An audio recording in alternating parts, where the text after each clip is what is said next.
Hi, everyone. This is Jillian with Court Junkie. Court Junkie is a true crime podcast that covers court cases and criminal trials using audio clips and interviews with people close to the cases. Court Junkie is available on Apple Podcasts and podcastone.com.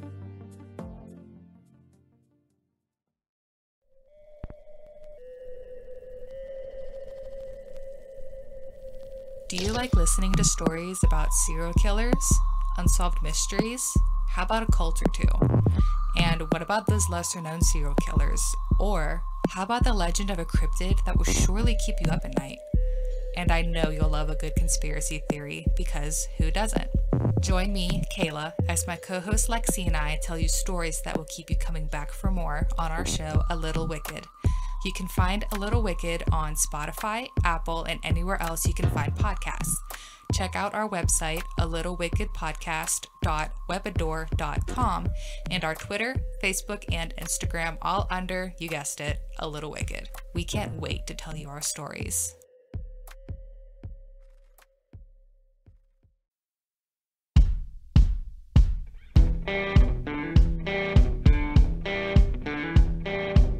I'm Brett.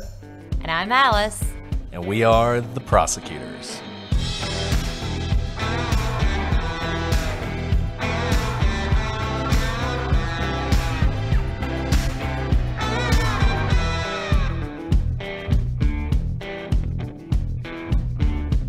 Today on The Prosecutors, we continue our look at the murder of JonBenét Ramsey.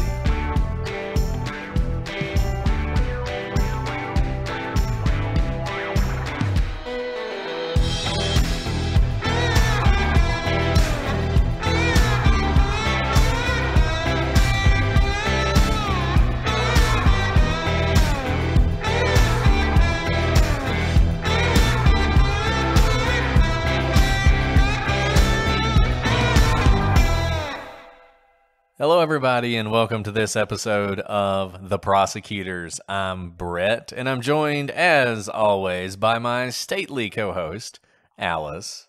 Thank you, Brett, for not calling me a small foreign faction. Alice. Or a small state. No, you're a nation state. I'm a nation state of my own, and I not only represent them, I am them. You are them. Exactly. If you guys are just hopping in now, you have no idea what we're talking about. And with that, you should probably if go back. If you're just hopping in now, you really I was going to say, maybe you should listen to the last 100 episodes of JonBenét and come back. Yeah. And then come back when you've caught up in a year. You can let us know what you think.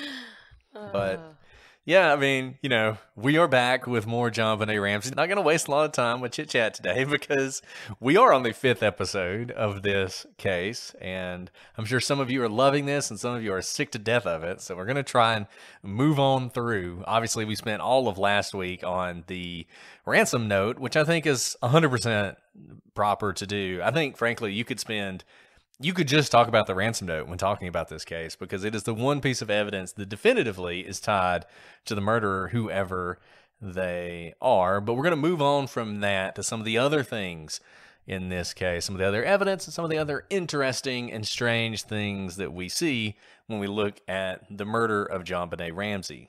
This is a big kind of red mark on the entire case, and we know that's the compromised crime scene. You can't talk about this case without the compromised crime scene because if it weren't for such a compromised crime scene, we might have more answers. Now, as everyone knows and as we've spoken about time and again, protecting the crime scene is of critical importance. The more people who go through a crime scene, including police officers, the more likely the scene will be compromised in some way. That's just common sense. The theory of transfer says that anyone who enters a room either takes something with them or leaves something behind. If the scene is controlled, if access is limited to those who need to be there, if that access is recorded so that anything left by officers can be excluded, this is not a problem because you can account for what's taken or what's left. But there may have never been a more fundamentally compromised crime scene than in this case. Bizarrely, the officers who initially responded to the house only treated JonBenét's room as the crime scene. I mean, this is bizarre because as if the kidnapper had simply teleported in and out of her room when he kidnapped her. Because of this kind of step of only securing her room, the police did not stop the many friends who showed up from entering the Ramsey house. They did not stop them and the Ramseys from wandering all over the house. And in fact, it was at the behest of the police that John found the body of JonBenét.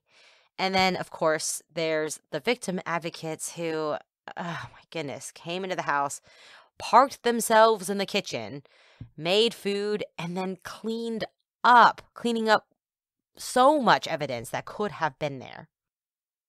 And I think it's so important to talk about the crime scene and how it's compromised before we get into the rest of this, because people will talk about the Ramsey case and the evidence in the case as if it is definitive. So you will read people on the internet who will say things like, it couldn't have been a break-in because all the doors were locked. And then you'll have people who say, well, it could have been a break-in because there was a door that was open. Or you'll hear people say, it couldn't have been a break-in because there was nothing disturbed around the window. And then other people will say, actually, there were things that were disturbed. We're going to talk about all that. But the problem with it, from the pineapple on down, is because of what was going on in that house that morning, I don't know how you can say with certainty anything. I don't know how you can be so sure about any particular fact in the case. And that's why you've heard us say so many times that one of two things is true about so much of the evidence, because we just don't know. We don't have as concrete an idea in this case about really anything. And we've talked about cases before where there's been obvious problems with how the police have interacted with the scene. So you might think of the Michael Peterson case, and there are a lot of people who think Michael Peterson is clearly guilty, and they'll point to the blood evidence, and there is strong blood evidence against him. The problem that we always point out is that because the expert who looked at that was so inept, and because the police did not properly record some of the facts about the blood and whether the blood was dry, there are pictures that clearly show blood in one picture and not another. Because of that, you really lose a lot of that, the strength of that evidence, and you have to rely on other things to really determine whether or not Michael Peterson was responsible. And you'll see that in a lot of cases where there'll be one piece of evidence that really feels compromised by something that someone did, and it's so frustrating. Because you always feel like, man, if we just had that one piece, maybe we'd know. The problem with this case is there's basically nothing that's not compromised. Everything's compromised. So, when we talk about they found a fiber here or they found a fiber there, well, who knows where that fiber came from? Who knows who tracked it in or out or who left it? So that's a problem we're going to see again and again. We're going to try and work through it as best we can, but it's just important to know as we talk about this evidence that this is a critical problem we just can't get past. Alice, before we continue, I want to talk about one of our favorite sponsors, NordVPN. We know better than most how important your privacy is, particularly on the internet. You are doing more and more stuff online. You're paying your bills. You're doing all your shopping. You're doing things for your kids and for your family. And the last thing you want is someone you don't know watching what you do. You can avoid that with NordVPN. It's not just a VPN. It is a total cybersecurity package, and it can help keep you safe, secure, and private online. And the best thing, NordVPN is about to celebrate its 10-year birthday here in February. And they want to give you a gift along with a huge discount and 1 month for free. So grab your exclusive NordVPN deal by going to nordvpn.com/theprosecutors or use the code THEPROSECUTORS to get a huge discount off your NordVPN plan plus 1 additional month for free and a bonus gift. It's completely risk-free with Nord's 30-day money-back guarantee. That's nordvpn.com/theprosecutors or use the code THEPROSECUTORS to take advantage of this amazing offer and keep yourself safe online. So let's talk about the pineapple. We talked about the bowl of pineapple earlier, and pineapple is very important in this case. And JonBenét had what appears to be pineapple in her intestine. Based on its location and the rate of digestion, she likely ate it 1.5 to 2 hours before she died. Now, that time frame is speculative at best. There's no hard science on this. That's a good estimate. It's pretty clear she didn't eat it right before she died, for instance, and she didn't eat it the day before she died. But is it possible she ate it at the party that they were at earlier? Is it possible she ate it before they went to the party? There are reasons to think she might have or might not have, but just to know that 1.5 hour to 2 hour time frame is not perfect. Plus, we don't actually know when JonBenét died, so that also makes it difficult to determine exactly when she ate the pineapple. But in any event, you can budget at least probably an hour, 2 hours, up to maybe 3 or 4 even. But the best guess we have from the professionals is 1.5 to 2 hours. Her parents claim that she did not eat pineapple that night, and that she was asleep when they arrived home after the party and went straight to bed. So, according to her parents, she never ate pineapple. She couldn't have eaten pineapple before she went to bed because she was asleep when she got there. So, if she ate pineapple, then it must have been given to her by whoever killed her. This is sort of one of the assumptions. I find this really interesting because I have taken, it was the holidays and we went and visited family and we're at different kind of, I guess you could call them parties, more than just my immediate family. And my kids were there and my kids were younger than JonBenét was. And I generally know what they eat because they're still very young. I have to make sure they don't put, for example, foreign objects in their mouth because they're still at the age where they could choke.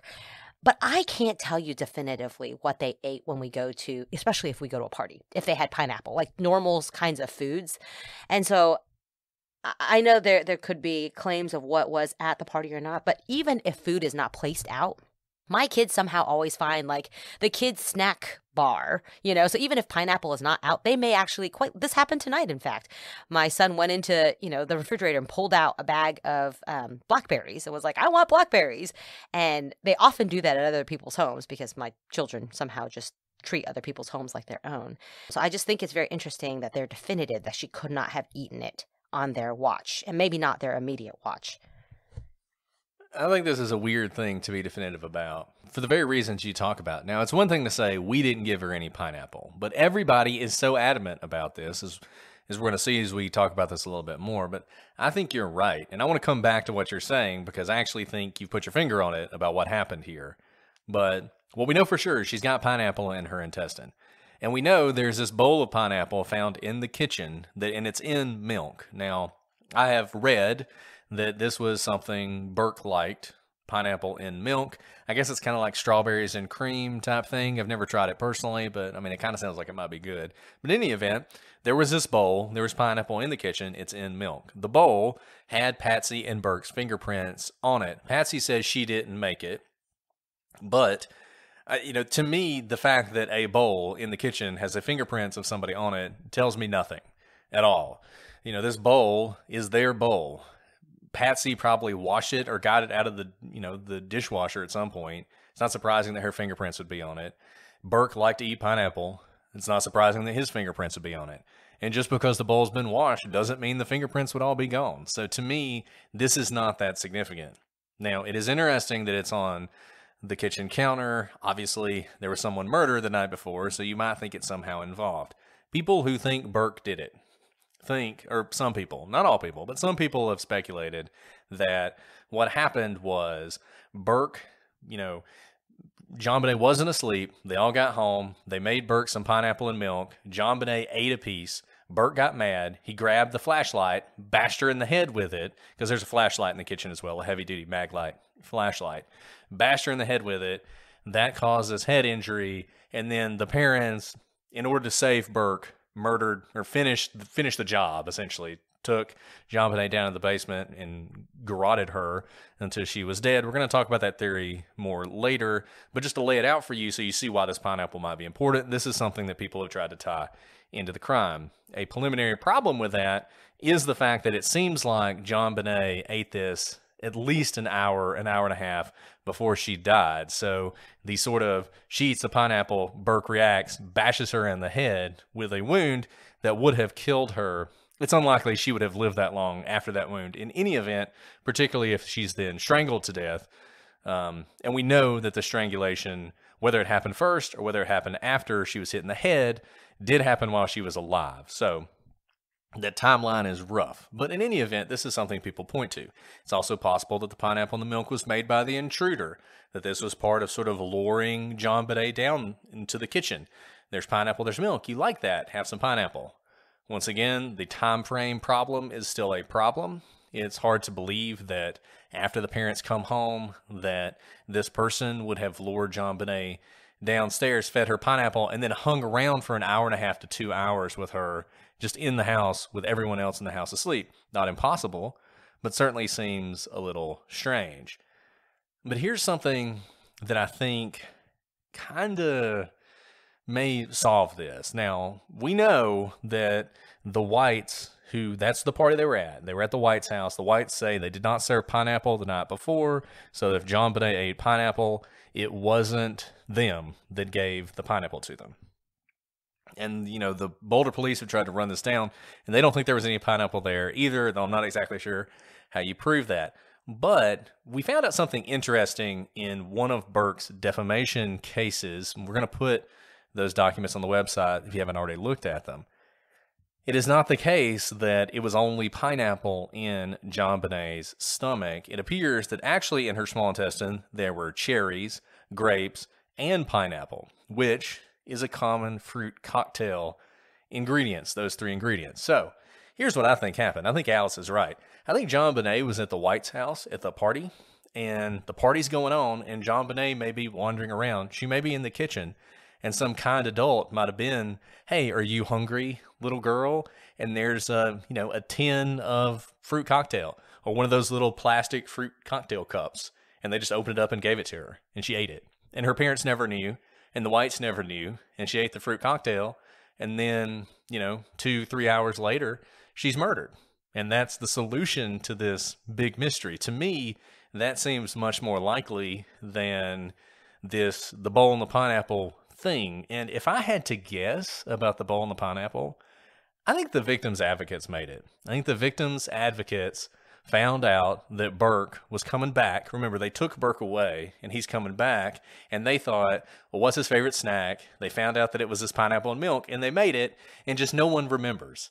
No one ever put 2 and 2 together, or no one ever admitted it, or no one's ever been asked. I mean, there's all sorts of things that could have happened here. I think the bowl with the pineapple and the milk is a red herring. Yeah, I think it is a red herring too, because it's easy to kind of zone in on one thing, kind of like you said, the fact that it wasn't just the pineapple in JonBenét's stomach, right? There were other fruits. And when you put all those fruits together, then you're like, oh, right, a fruit cocktail. I'm thinking of one of those kid cups, like you peel off the top and it's all like in sugary water. And I wouldn't, even if I had that in my pantry, I might have it in my pantry. I don't think I do, but who knows? I had like a kid birthday party recently. I bought a bunch of stuff we don't normally eat, and things are always tucked in my pantry for those kind of parties that I don't usually feed my children. And I wouldn't, if you're asking me what I served at a party, if it was today, I would certainly not say anything with fruit cocktail, because I would not have thought of that little cup in the back of my pantry that's not actually intended to be served, right? And let me just also say that the 90s were a fruit cocktail time. People were eating fruit cocktail in the 90s. Probably the last time I had fruit cocktail was in the 90s. I used to eat fruit cocktail in the 80s and 90s all the time. I don't know that anybody eats it anymore. So I think the chances that they had fruit cocktail at their house somewhere are really high, and it's exactly the kind of thing that a kid would eat as a snack. Yes.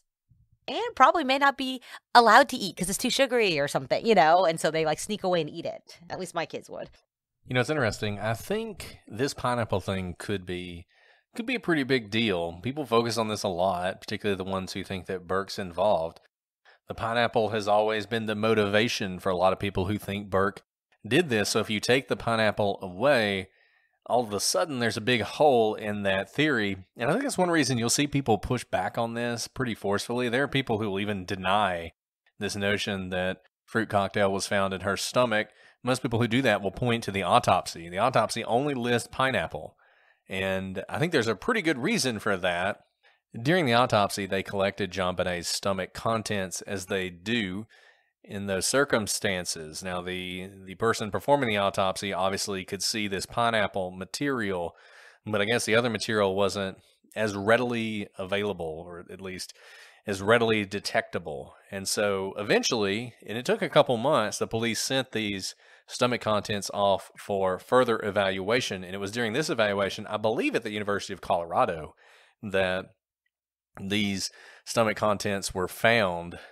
That doesn't stop people from, like I said, sort of denying it's even true. I feel pretty confident it is true. If there's somebody who has a knockdown argument against the fruit cocktail, I'd like to hear it. But to me, I think it's pretty definitive that she had fruit cocktail in her stomach. So it seems as though the pineapple in the kitchen is unrelated. If she, say, ate both, you would see the fruit cocktail at sort of one point in her digestive system, and then at some further back point, you would see the pineapple from the kitchen, and you don't see that. So to me, this seems like a rock solid fact about the fruit cocktail, and I think you just have to deal with that if your theory involves Burke or someone else in the house doing this and it's related to this pineapple in the kitchen. Another thing that's very interesting to discuss is what did the family actually do the night before JonBenét Ramsey was found dead? One of the strange things about this case that has brought some suspicion on the Ramseys is the details of what happened the night before. The standard Ramsey account has been that JonBenét was asleep when they arrived back from the Christmas party they had attended. John carried JonBenét into her room where Patsy changed her clothes and she went to sleep. John then helped Burke with a toy before he went to sleep as well, followed by the rest of the family. But according to John's initial statements to Officer French, he read to both children that night. Burke would later say that JonBenét was awake when they got home and walked in front of him on the way up the steps. Now, these may seem like minor things, but it seems at least somewhat strange that there's no single consistent story about what happened the night before. And that's a pretty big thing, right? Whether she is asleep or not. Because if she is asleep, she cannot be walking by herself. You had to carry her in. And if she is awake, there's just kids usually are hyped up from a party. It's Christmas. There's probably at least some commotion and some level of winding down before going to bed if they are awake. And you would think you'd remember that, especially because of the fun festivities of the day. Look, John's obviously under a lot of stress at this time when he's giving this initial statement to Officer French. He later will say that what he meant is that he read after the kids went to sleep, before he went to sleep with the melatonin. It's also possible that Officer French just misheard him and wrote that down wrong. That happens. I mean, we see that in police reports not all the time, but it happens that slight mistakes will be made in the police report, particularly when someone's telling you a story. And so, you know, I put the kids to bed and then read gets transposed into I read to the kids in bed, right? Or something along those lines. So that's a possibility. But yes, it does seem strange to me that... Number one, it seems strange to me that everybody's so adamant that JonBenét was asleep, and maybe that's just because she was, and that's what they remember, and you would remember it, and they do remember it, and so that's what they say. But you know how it is. I mean, you get your kids home, they're kind of asleep in the back of the car, but then they wake up when you pick them up, and maybe she did walk up the stairs into the house, but really was basically asleep, and then they carried her up and put her in bed. I mean, who knows? And this may seem small, and it may not be important, but... the reason it is because people who think the parents are involved think the entire story of that night after they get home from the Whites is a fabrication. That, you know, maybe JonBenét never went to bed, just like Patsy never went to bed. And the murder might have happened quickly afterwards. And, you know, maybe the first thing Patsy did was she made that bowl of pineapple, right? I mean, you can imagine this is how the story goes. They're both awake. She makes the pineapple, and then the event happens, right? I mean, I don't know. That's a possibility. These are minor inconsistencies, but they are inconsistencies, and I don't think you can ignore them. But the fact remains that the story the parents have told since that day, since that statement to French, has been that JonBenét was asleep at the time.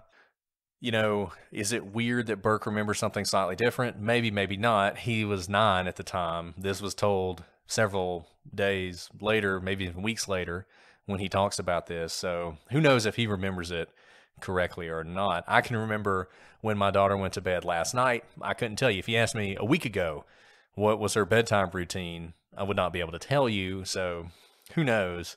But it's something that people talk about, so it's something we wanted to point out. And Brett, you just made a really good point in there that I don't think a lot of people understand. A police report is not a statement by a witness. So the police report about what John said is not John's statement because he doesn't swear to it, he doesn't sign it, he doesn't review it for accuracy once it's written up. Rather, it's the statement of the police officer who wrote it. And that's really important to know. And that's why he's not necessarily lying if he thinks he told Officer French his story now and Officer French miswrote it. Just because the police report exists, it's actually not John's testimony. It is the testimony. It's the report of Officer French. So keep that distinction in mind as well. Yeah, and it's an important distinction, and the reports of police officers are not admissible in court for a lot of different reasons. The police officer has to testify. What the police officer can do is use the report to refresh his own memory. So he can look at that report. You know, if you ask him, what did John Ramsey tell you about his daughter? And he's like, I don't remember. You can say, would it help to review your report? Yes. Here's the report. They read it. Is your recollection refreshed? Yes, it is. And you take back the report, and then they say, he told me that he read to her that night, right? So the police reports are important. We always talk about them because they are contemporaneous accounts that the police are recording. You would hope they would be accurate, but they're not. They're certainly not foolproof, and they're certainly not gospel. And the best you can do is sort of look at them. I'll tell you when they're important, is when the police write something down. I observed the door open. And then 2 weeks later, they're like, I'm going to amend my report to say the door was closed. Something like that happens, that is fishy. So, and we actually see some of that in this case. And several of their police reports, I think Detective Arndt took a while to finish her report. This is something that Thomas talks about in his book, about how frustrating it was that so many police officers who were on the scene at the time did not complete their reports. One of the things that's funny about Thomas's book is he is so adamant that Patsy Ramsey did it, but half of his book is complaining about how inept the police were the day of, and how they couldn't even rule out whether certain officers were in certain rooms because it was such an inept investigation. It always blows my mind that he can be so certain about what happened when he admits that the evidence itself is really compromised. But in any event, so we talked about this flashlight earlier. There was a heavy-duty Maglite style flashlight in the kitchen, and this flashlight is sometimes pointed to as evidence of an intruder because the Ramseys would say that they did not own a flashlight like this. Now, that is disputed. There are people who claim that they did own that flashlight, but in any event, they say they didn't. The flashlight was dusted for prints. There were none on the flashlight or on the batteries. This is another one of those things that some people think is interesting or potentially damning for somebody, but which way does it really cut? As we've said before, just because there are no fingerprints on something doesn't mean it's wiped down, especially on something you barely touch like the batteries. And flashlights, because of the way they're made, the texture of the flashlight actually makes it more difficult to get a fingerprint off of it. The batteries, really, you should be able to get a pretty good fingerprint, but once again, you're not touching them for very long. It's actually a good thing to dust the batteries because that is something that people don't often think of wiping down. Now, having said all that, it does seem strange there are no fingerprints on this flashlight. This has led some people to believe that Burke, after he struck JBR with this flashlight, that somebody wiped it down. A couple problems with that. First, if it's the murder weapon, why not get rid of it? This is a pretty important piece of evidence here. There are other items that we know were used in the crime that were either brought by the killer or disposed of by the Ramseys because we don't see them there and we don't see the source for these items. So you would think if, for instance, you're getting rid of the cord and the duct tape, that you would get rid of the flashlight too if you knew the flashlight was the murder weapon. Now, it's possible you just forgot, you overlooked it, you didn't think about getting rid of it, and you accidentally left it in the kitchen. But then you would assume that you would also forget to wipe down the murder weapon. If you forgot to dispose of it, why would you remember to wipe it down? And if you remembered to wipe it down, going so far as to wipe down the batteries themselves, you would think that you would go ahead and get rid of that flashlight. Also, wiping down the batteries is something that makes almost no sense and would take an uncannily thoughtful duo of parents reeling from the murder of their little girl under this theory by their son to think, well, let's wipe down the batteries so nobody connects this flashlight to us, but then we're going to forget to get rid of it, right? That just seems like a crazy thing that you would do both of those. An intruder, however, might have forgotten the flashlight in the heat of the moment. It's probably in the kitchen where this ransom note was written. Maybe if they did make the bowl of pineapple, they're in the kitchen for a while. Who knows? They could have forgotten the flashlight. And while it would seem strange for the parents to wipe down the batteries, to think of that while covering up the crime of their son, it actually seems like something you would think of if you've meticulously planned this murder and obsessed over it to the point that you've memorized lines from movies that you're going to put in the ransom note. That does seem like something you would do. Wipe down the batteries. The biggest problem here, though, is that if the flashlight were the murder weapon, you would expect it would have left a cut on JonBenet's head. It's hard to believe that if you whack somebody in the head with a flashlight, they wouldn't bleed. I don't know exactly how this wound was made, but that seems like the kind of thing that would cut open your forehead. That seems like the kind of thing that would cause blood, and we just don't see that here. And perhaps more importantly, if you're going to strike somebody hard enough to shatter their skull with a flashlight, you would expect there would be some damage on this flashlight. You would expect it to be pretty obvious that it was the flashlight that was the murder weapon. You would not expect to find it in pristine condition. And I know there are people who've done tests about whether or not a child striking a skull with a flashlight could cause this damage. There are people who claim that it would. The CBS documentary includes this sort of depiction, which I'm sure there's no telling how many times they recreated this before they finally got what they wanted. But even assume it can, I don't think you could strike somebody in the head with a flashlight to the point of shattering their skull, causing a crack that ran all the way down their skull, breaking open a massive piece of their skull, and not leaving any damage to the flashlight. I just don't think that's possible. Yeah, I'm going to have to agree with you there, because here's the thing. Not only would I think there would be some sort of damage to the flashlight, but I think it would have struck with such force that there would be some almost like microscopic type of cracking or something where DNA could be stuck into the mag light flashlight, that where you even wipe it down because it's not smooth anymore because of the impact, there'd be bits of DNA that you couldn't get out just by wiping it without, say, dipping it in bleach or something. And it just seems hard to believe that that type of force would be used with a flashlight, cause no damage to the flashlight, and cause no residue DNA from JonBenét to be on the flashlight. And I'll just tell you where I think the flashlight came from. I think the flashlight is one of the police officers' flashlights. I know. It's exactly what you carry as a police officer. It really is. In fact, I have a friend who maybe we'll hear from sometime on this podcast, has spent time as a beat cop. And when we were all entering pandemic mode and everyone was kind of in Armageddon mindset, at least I was, like, what should I get to make sure, we have everything in case we don't have food, in case we don't have electricity.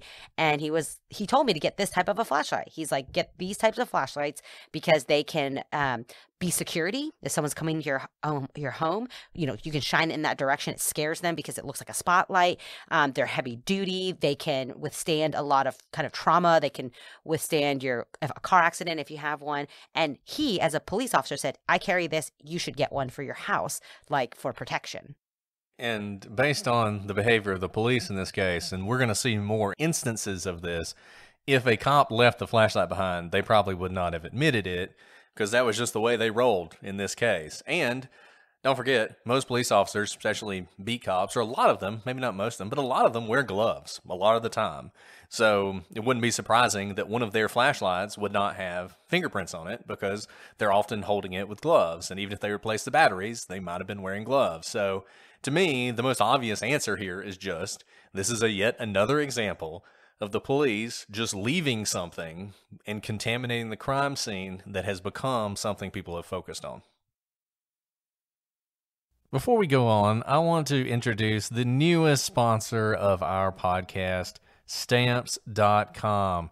You know, Alice, we got a little podcast going here, and there might be some people who are listening to us who think it's not that big a deal, but I can tell you it is a lot of work. And I know there are so many people out there who have small businesses, who have side jobs, who are selling stuff on Etsy, and it is a big deal to you, and your time is precious. You can't afford to miss out on opportunities to grow and keep your customers wanting more. Absolutely, Brett. And that's why with Stamps.com, you can skip a trip to the post office and focus on how to take your small business to the next level. Stamps.com lets you print official postage right from your computer and saves you money in the process. So you can spend less time at the post office and more time making your customers happy. Stamps.com for more than 20 years has been indispensable for over 1 million businesses. Stamps.com gives you access to all the post office and UPS shipping services you need right from your computer. And get discounts you can't find anywhere else, like up to 40% off USPS rates and 76% off UPS. We can all stand to save a little money right now. So save yourself some precious time and stop overpaying for shipping with Stamps.com. Sign up with promo code PROSECUTE for a special offer that includes a 4-week trial, free postage, and a digital scale. No long-term commitments or contracts. Just go to Stamps.com, click the microphone at the top of the page, and enter code PROSECUTE. That's Stamps.com, code PROSECUTE. Another interesting point of discussion is just how many people had keys to the Ramsey house. In his initial statement to Officer French, John Ramsey would say that the only people who had keys to the house were relatives in Atlanta and the housekeeper. But that number would quickly balloon into upwards of 30 or 40 keys floating around. Moreover, later reports would say that a key in a hideaway near the front of the house was also missing. So, for all you out there, security purposes, it's really common, I know, for people to hide keys outside of their homes. Don't do it. That is the first place an intruder looks, is somewhere outside. You're not being sneaky if you hide it under a chair or under a flower pot or in a fake rock that slides out with a secret compartment that you place near your front door. It's just really hard to hide a key in a place that can be easily identifiable, that an intruder wouldn't know to look. So if you have a key outside, sure, an intruder can look for it and use it to enter your home at that moment, or they can take it and make copies of it so you never know that the key is missing later on and use the key at a later time. So that's the first thing on a hideaway key. So generally, don't do it.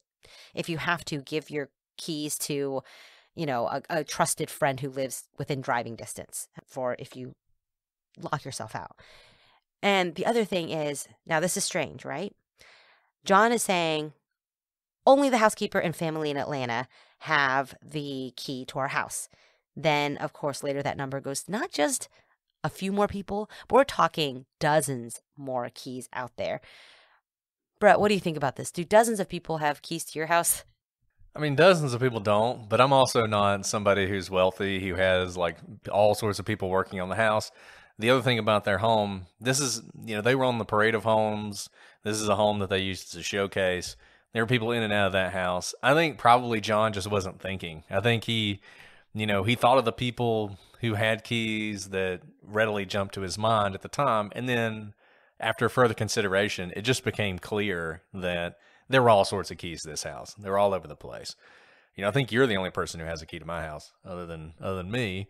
But yeah, I mean, it doesn't strike me as that strange, I guess. It's strange. It's not normal by any stretch of the imagination. No. I think I'll back you up there. I think I agree with you, especially with a home of this size and yard work. You have a lot of people coming in. This actually brings to mind something today. So I have an electronic keypad with a code.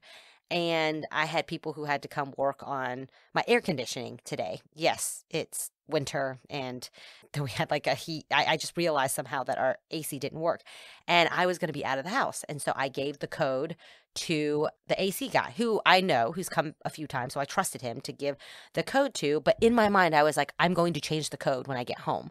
And guess what? It's now been like 12 hours later. And as we're recording this episode, I'm remembering that I should go change the code. And I still haven't done it, right? And that's like an electronic key. But that's something, if you asked me tomorrow or the next day or next week, who knows the code to my house, I'm probably just going to tell you my family.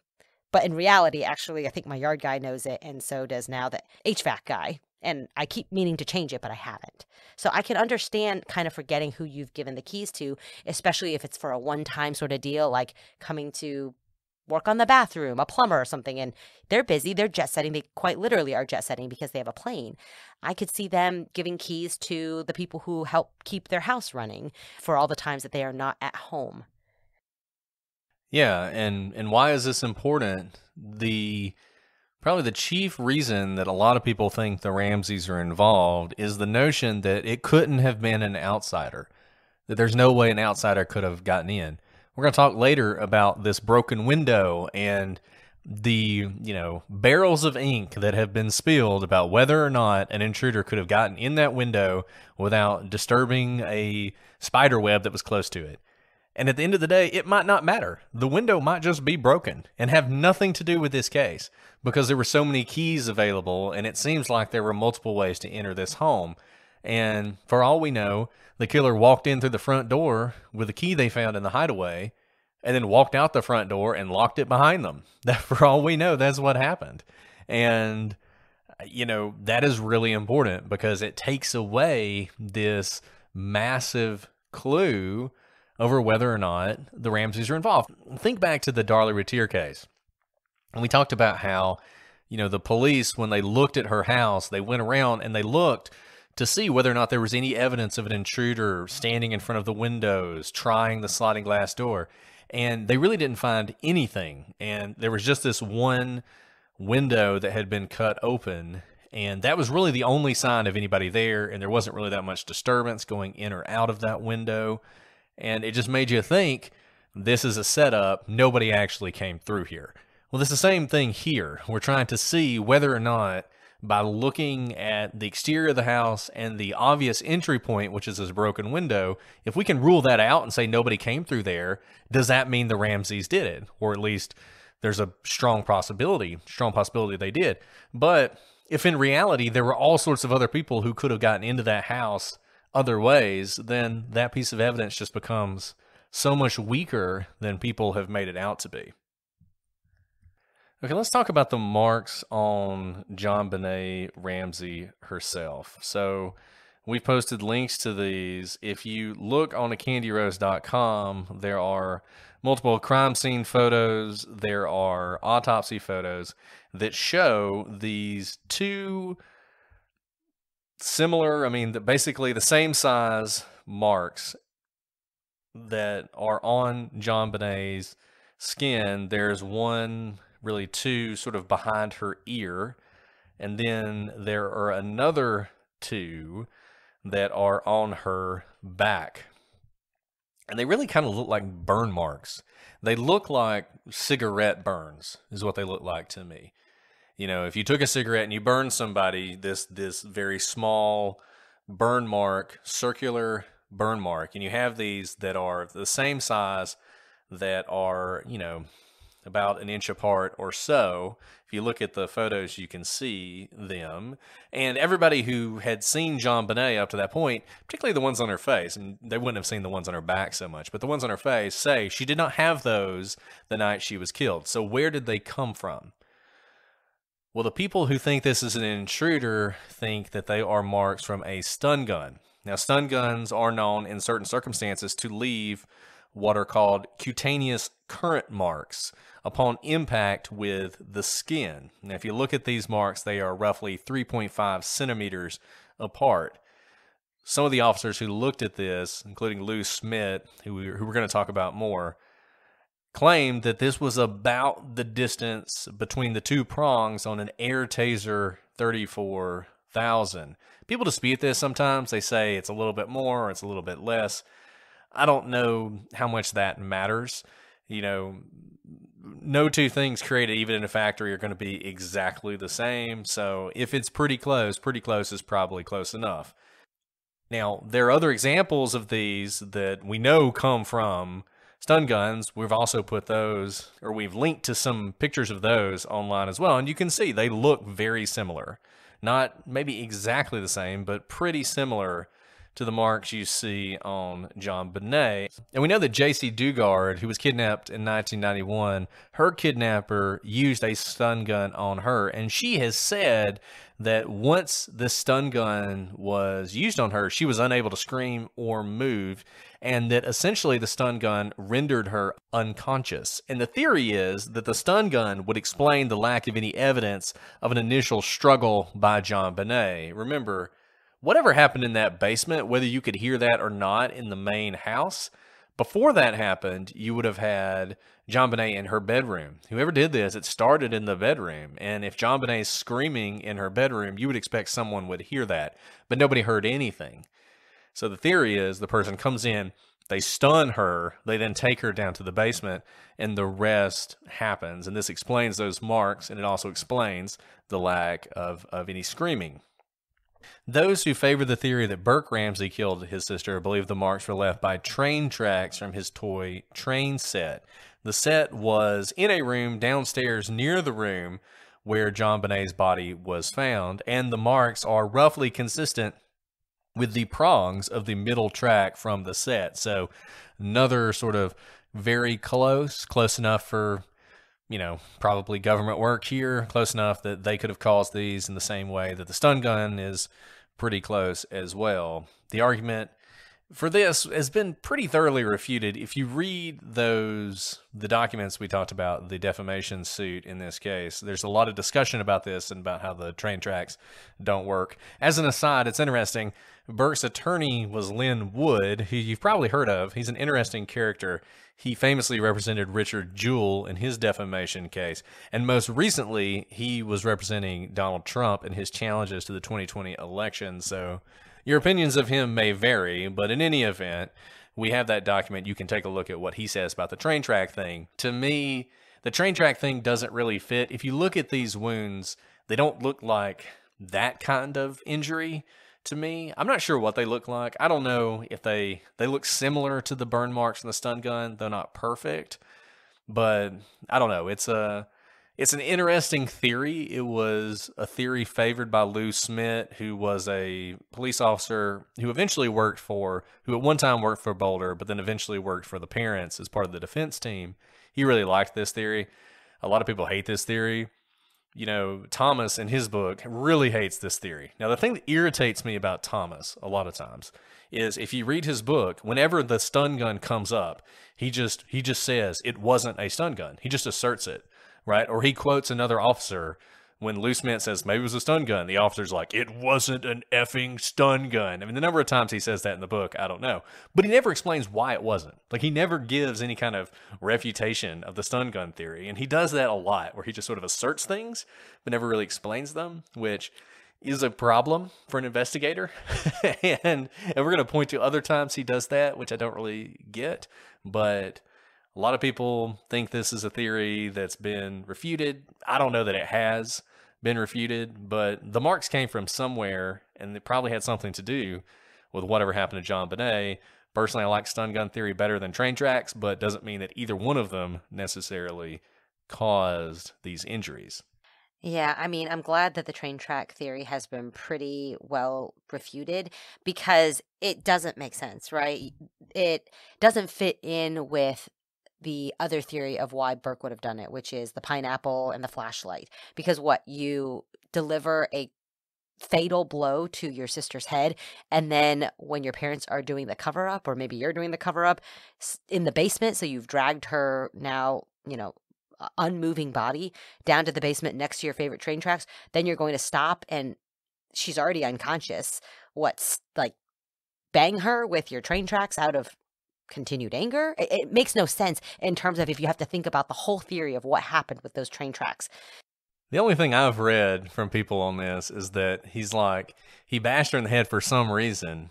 You would think in the kitchen around the pineapple, but maybe not. Maybe he whacked her in the head downstairs for some reason, and then somehow the flashlight ended upstairs, or maybe it wasn't the flashlight, who knows. And that he's like poking her with the train tracks to try and wake her up, but that doesn't really make any sense either. I don't know why he'd poke her with train tracks. And that wouldn't leave a mark, right? I mean, my boys play with train tracks every day. I spent all day today playing train tracks with my boys.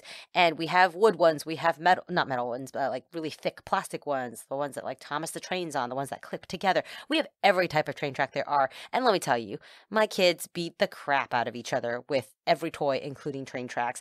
And they are chucking these like heavy duty solid wood train tracks at each other. And I like heard a crack and I thought I really thought someone's bone had broken. Not a mark, right? Like literally not a mark on anyone. So it would be very surprising to me that a simple poke, like wake up, sister, would leave a mark that could be seen hours after death.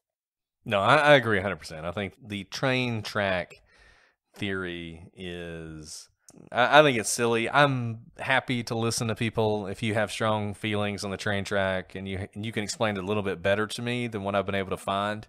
I'd love to hear a more thorough explanation of the train track theory.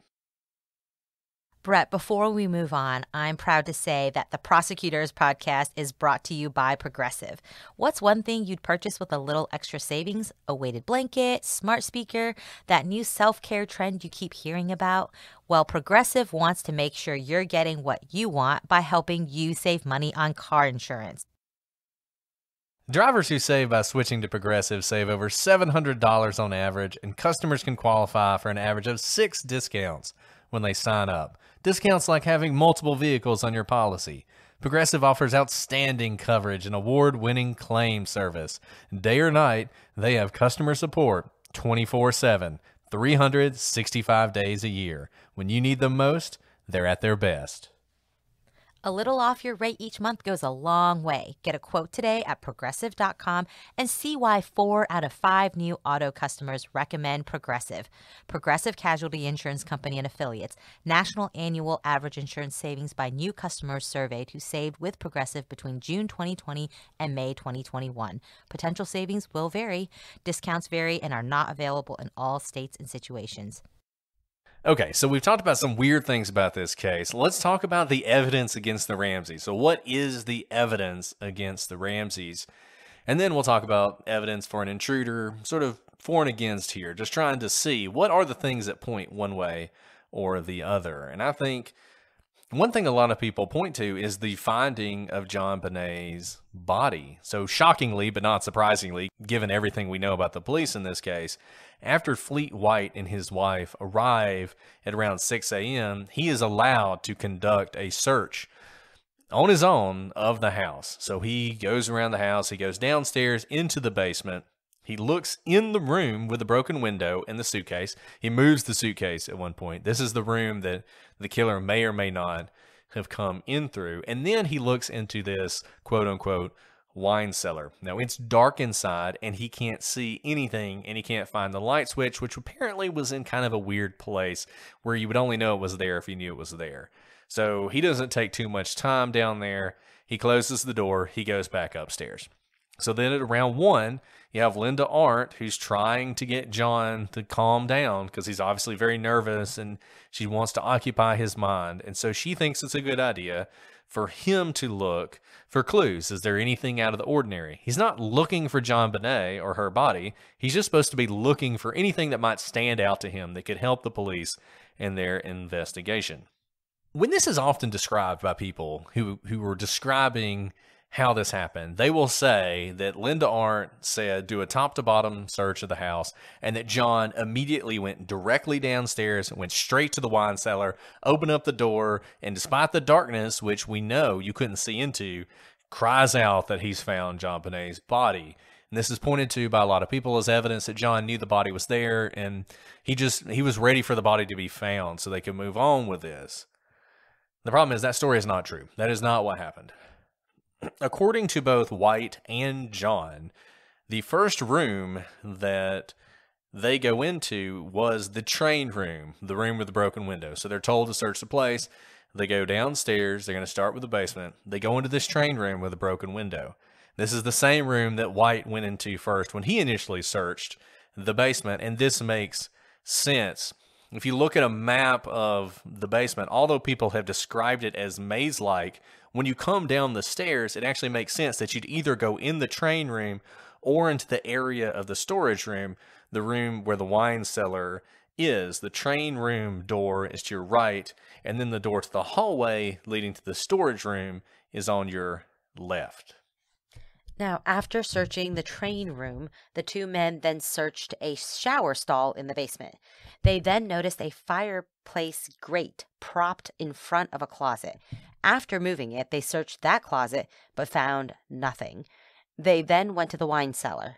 According to John's earliest accounts, he opened the door, flipped on the light switch, and saw his daughter. Most of the accounts that seek to show that John either killed his daughter or was helping his wife cover it up simply leave out the part where he flipped on the light, leading to extensive arguments about whether John would have been able to see his daughter's body in the darkened room. I do have to note, though, that multiple people had opened this door and couldn't find the light switch, but the killer, whoever put JonBenet's body in that room, likely had to find a light switch, or likely had to use some light, whether it be a flashlight or some other way, maybe the hall light, because it would probably be difficult to, for example, place her down and cover her with a blanket if it were in complete darkness, especially if you didn't know what was in that room. So that can factor into our theories later, but I think that's important to note that if you're completely unfamiliar with this room, you may be stumbling around in complete darkness, which may make your work hard to do if you are the murderer. It has also been repeated ad nauseum that Fleet White said John cried out before turning on the light. First, if this is true, we were not able to find a primary source for it. We can't find Fleet White saying this anywhere.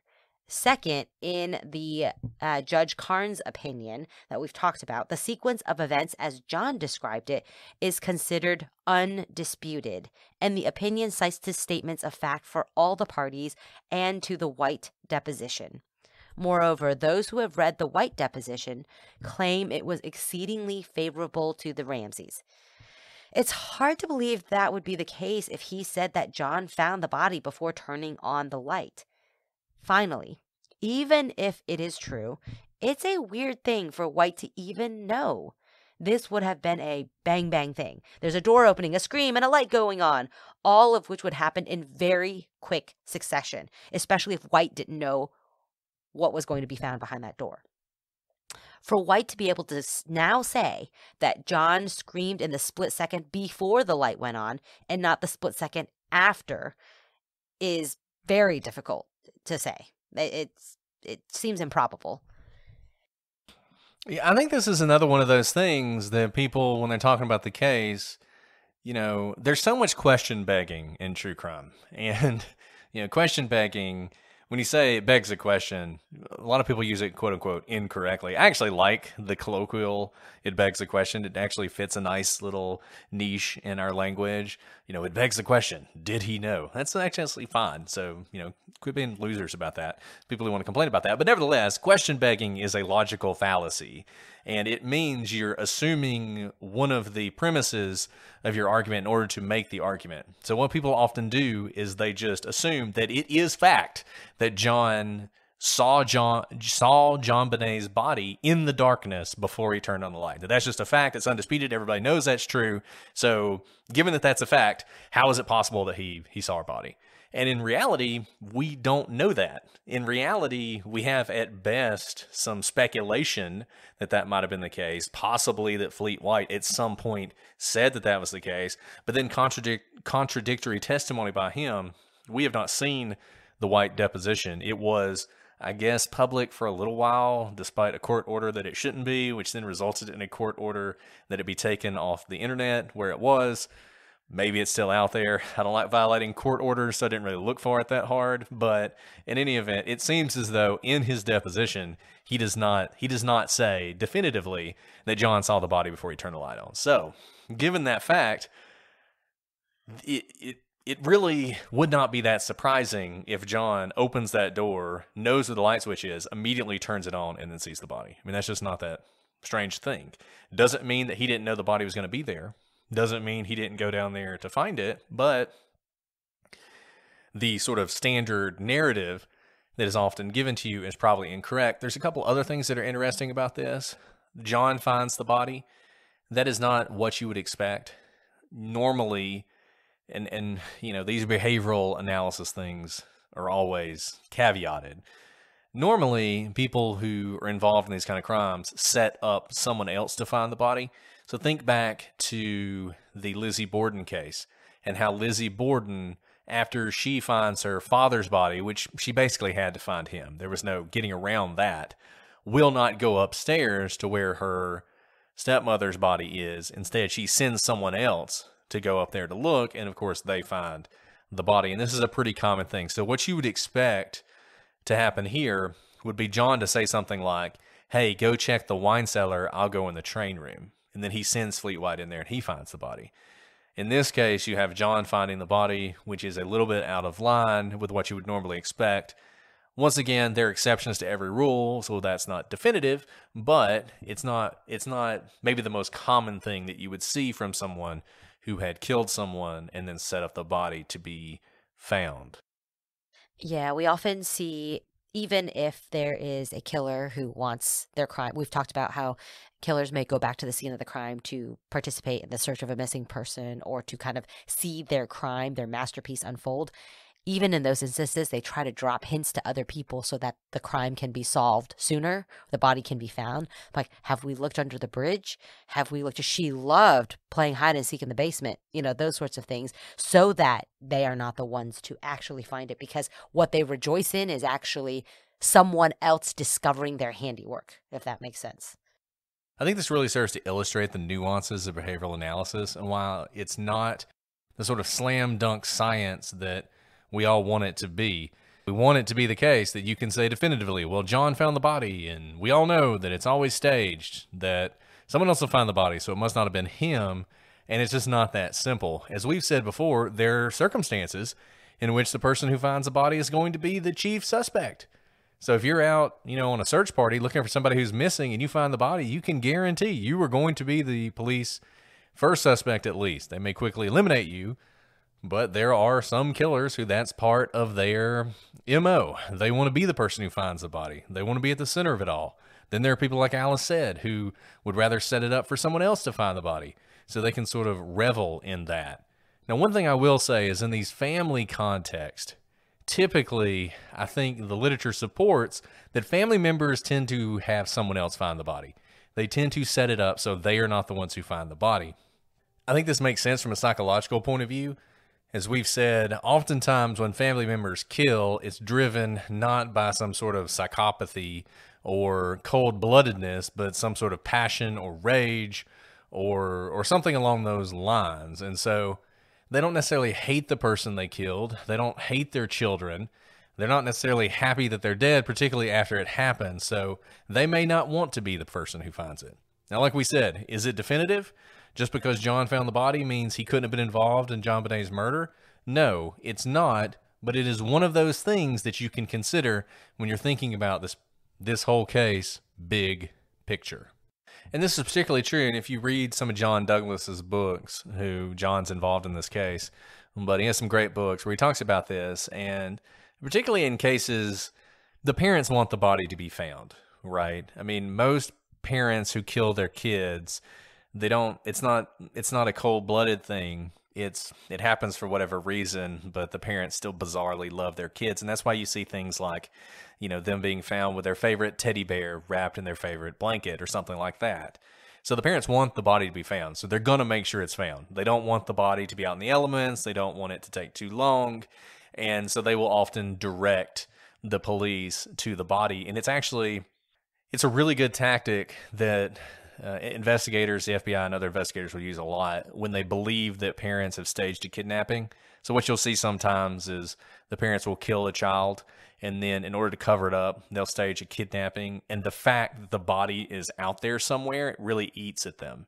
And investigators are really able to use that to get them to admit where the body is and to take them to the body just by pointing out the fact that the body's out there, and, there might be animals out there, whatever. I mean, just not the kind of things you want to think about when you think about your kids.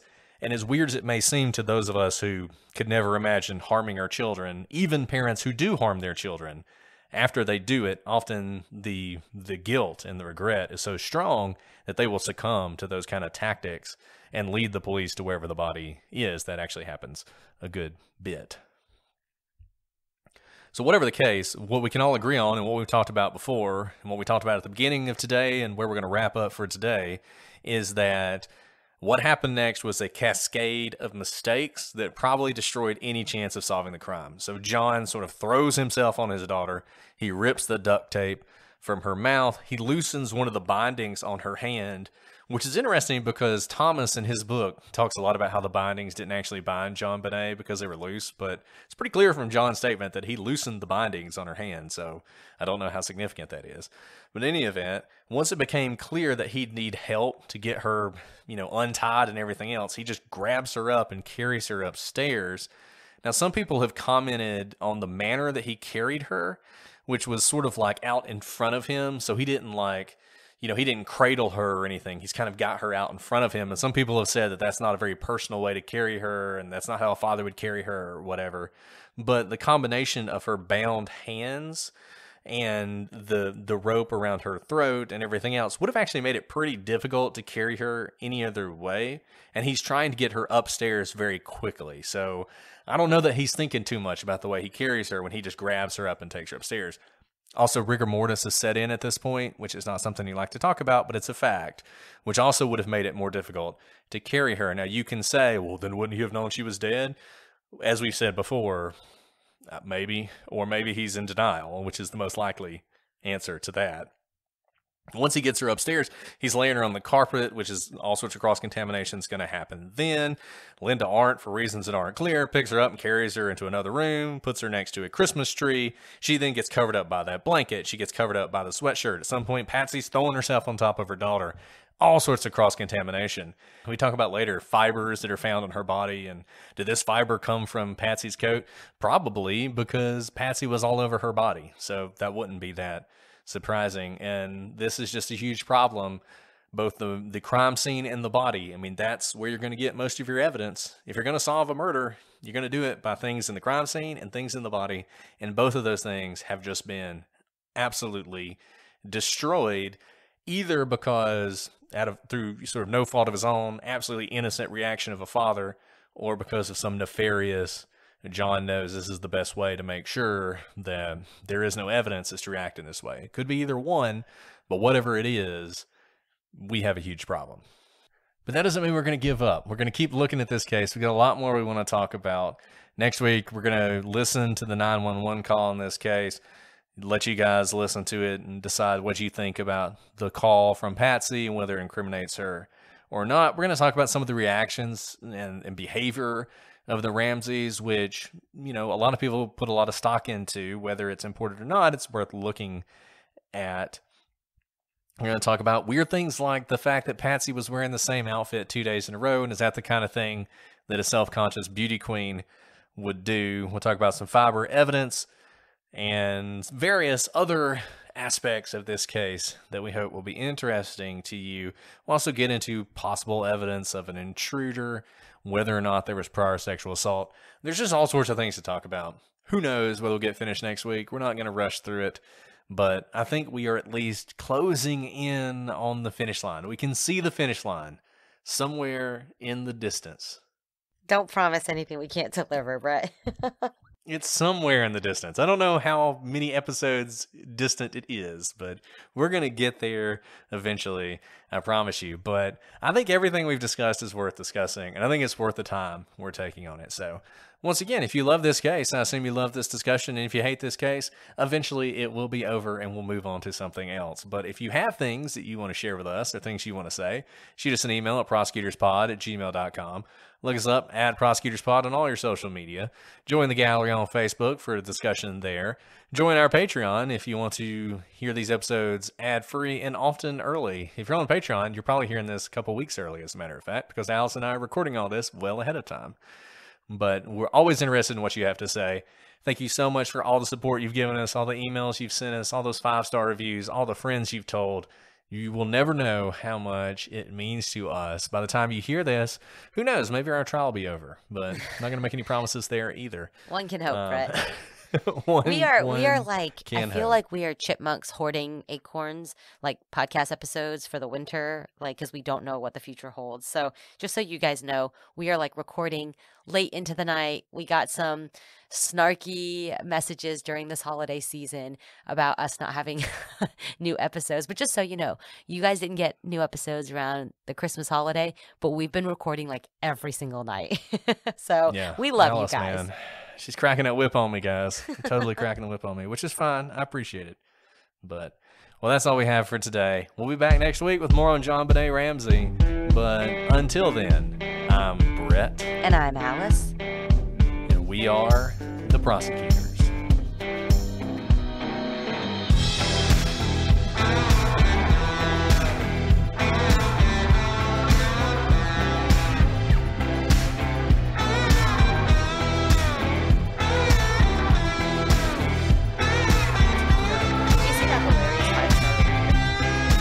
Five stars. I hated the Patreon episodes. F you guys for taking time off. Yeah. And I was like, okay. Merry Christmas to you too. I know, that was so strange. Work during Christmas, weird. Bitches. Yeah, I don't know. People are weird, man. I was like, thanks for the 5-star review question. Yeah, it's like, I'll take the review.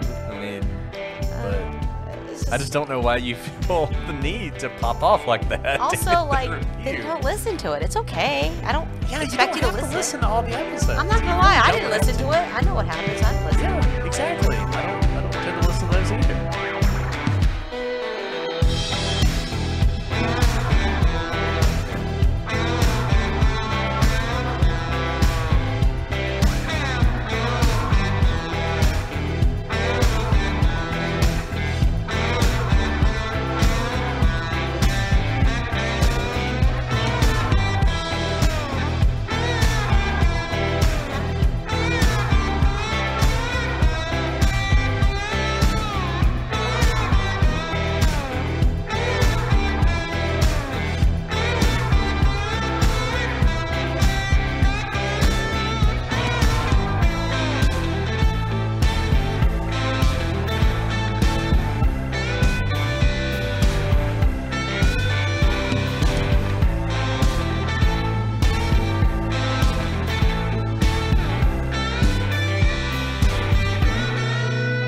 Episode 5, man. Pressure is on. Is this going to be a 10-parter? I don't know. I like that we don't know when we go into it, though. Yeah. We still haven't done them, I guess.